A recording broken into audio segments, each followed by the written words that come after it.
What's up everybody, Arrg the Pirate here, and today we're going to play a little Scylla in the mid lane, and guys, we have to talk about what's happening at the beginning of this match instead of our typical stuff. We'll get into that in a second, but first, we got to talk about this. Now, if you see here, we have a Baron and a Thanatos, double jungle kind of deal, and so I'm going to stay in lane instead of splitting farm three ways. Now, if you look here, Scylla, the enemy Scylla, ends up using her 2 for poke instead of actually going after that minion wave.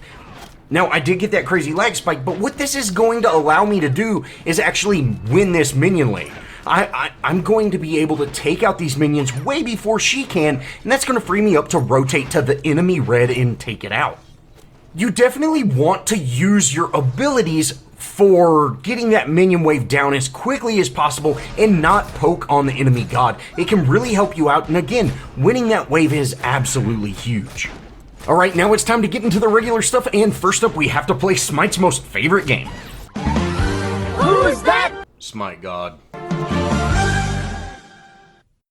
Y'all know how it works by now. I'm going to play a clip of an ability. The first person to guess the god making that ability wins a free skin code, and here's that clip.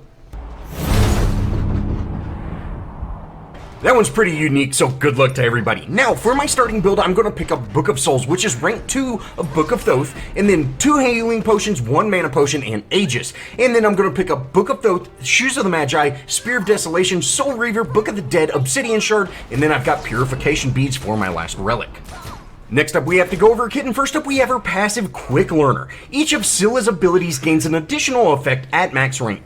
In addition, she also gets 25 magical power for each max ranked ability.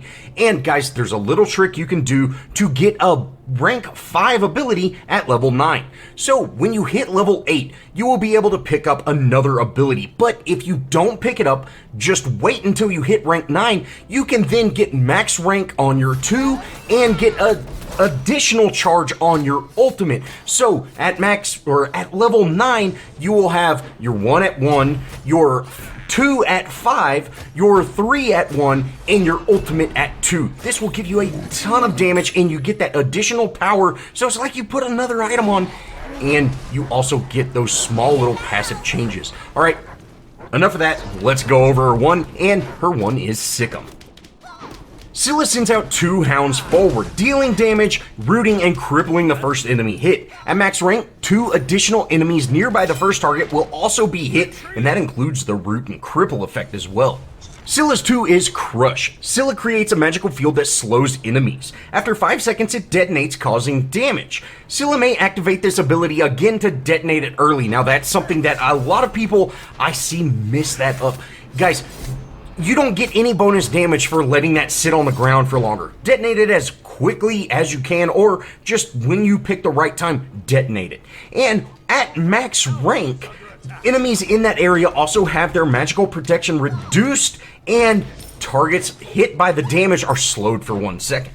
Scylla's 3 is Sentinel. It has a passive where you gain MP5, so I recommend picking it up for your second ability, but Scylla summons a Sentinel to a target area, gaining vision of enemies for 5 seconds. Scylla may activate the ability again within that 5 seconds to move to the Sentinel's location. At max rank, the vision is granted through line of sight blockers, and placement range increases. Lastly, we have her ultimate, I'm a Monster. Scylla reveals her true form, becoming CC immune for the next 6 seconds and gaining movement speed. She may make 1 powerful attack during this time, and if she kills an enemy god, she gets another 6 seconds to make an additional attack. At max rank, the movement speed is doubled. Now, before we get into the gameplay, Scylla does have a fairly high skill cap, and I'm absolutely terrible with her, guys. It's very difficult to learn how to land her Crush in the right spot, and you can see here, we only got her melee minions right there, but we can wait a little bit and actually hit everybody. But being able to hit all those minions with abilities is pretty big, because it can create the spot where you'll lose that lane, and Scylla is a late game god, so you're not going to have just a huge domination in that mid lane, so you want to push every advantage you can with her, and luckily she does have some amazing escape, but it does take a little bit of time to learn how to use her abilities with the best potential. Now after that rotation and we're able to take out Scylla, I'm going to go ahead and hit that second minion wave, or that minion wave coming in, and then I need to get out, guys. You can see I do have enough mana to use my escape, but I want to get out of this situation. And sure enough, we're going to go ahead and back off. The ADC actually has teleport glyphs, so that's something we have to be aware of, and you can see we're able to finish off Book of Thoth and get back in lane. Now, guys, Book of Thoth is one of the best mage items currently. It's much stronger than it used to be because it received a buff a while back, and Bancroft's actually got more expensive. It went up, I believe, a couple hundred gold, maybe. So Book of Thoth is one of the main, or one of the #1 starting items for mages, and since Scylla does have that later game, you're that late game god, you want to build to have a very strong late game, putting on a stacking item at the start is a great choice. With our Book of Thoth online, we have a huge power spike compared to the enemy Scylla, and guys, this is great, this is what we want. Let's go ahead, push this lane, let's head over to red. My team was able to drop it. Unfortunately, I'm just not able to get there fast enough. Feels bad, man, but no problem. Let's get back to lane. Let's pick up this next wave and see if we can make something happen. Now, I'm going to go ahead and go for poke this time, instead of actually going for those minions, because I have the advantage in items, guys. And you can see here, we're going to line up this ultimate, and sure enough, we're able to take Scylla out and then take out that next minion wave. Now, guys, one way to make sure you're going to hit the entire wave with your crush is throw your crush down and then basic attack those minions. Basic attack the melee minions. It will push them back, and that way they all stack up in your crush and you're able to get out. We get rotated on by Bakasura and Ymir, and oh, look at this, guys. We're actually able to take Bakasura out. He should have just dove me. He should have just dove me. He probably would have died for him, but at least he would have got the kill. We get out with 50 health. Oh, awesome. And let's get back to base. Let's get healthy and get back in lane. Once we get back to lane, guys, with this double jungle and with a Baron running around, the enemy team is terrified of leaving the lanes, and this works out great for us because we're going to really start making some awesome plays coming up, and, you know, it's great. This is what you want, and, you know, with this kind of situation, with having a double jungle, you can play very, very aggressive in that enemy jungle, everything like that, and you can see we're currently 7-0 because, again, we're getting double ganks everywhere. It's crazy, and it's working out great. Now, from here, I'm going to head over and pick up my red. I want to keep my advantage that I have, and picking up red is absolutely huge. Unfortunately, Thanatos gets rotated on. I try to ult over that wall.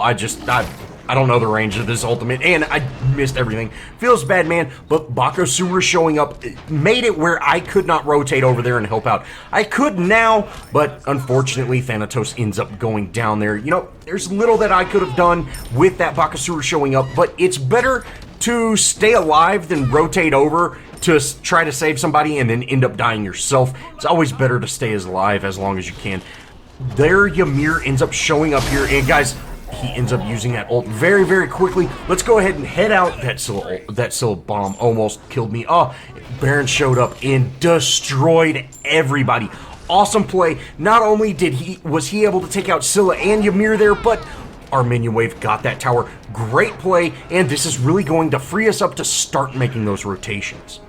Now, I was going to head over towards our solo lane. You know, we might be able to gank that at this point. But you see, Bakasura's kind of chasing us, providing vision. I just want to get him out of there. But that did kind of spoil my chances on that solo lane gank. And with my team being so far ahead of me, by the time I show up, their Guan Yu's going to be long gone. So I'm just going to go ahead and take this time to back off. And we end up finishing our boots, start building into that spear, and then get back in lane.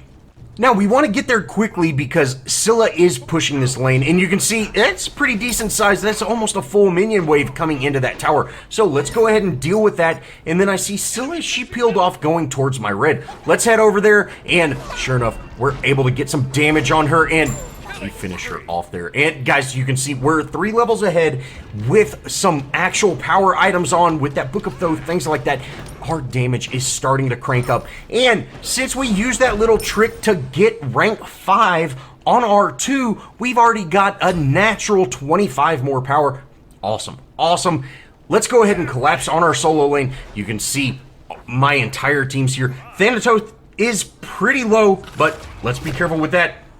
Bakasura heads in and walks right back into my crush. Oh, we're able to take him out. Easy peasy. Great play. You know, that was a great collapse by my team. We ended up getting not only Guan Yu, but their jungle as well, and the enemy team ends up surrendering after that. Well, this was a fun match. It was pretty short. I really hope y'all enjoyed, and if you did, show me some love. Leave me a comment. Think about subscribing, and as always, I'll see y'all in the next video.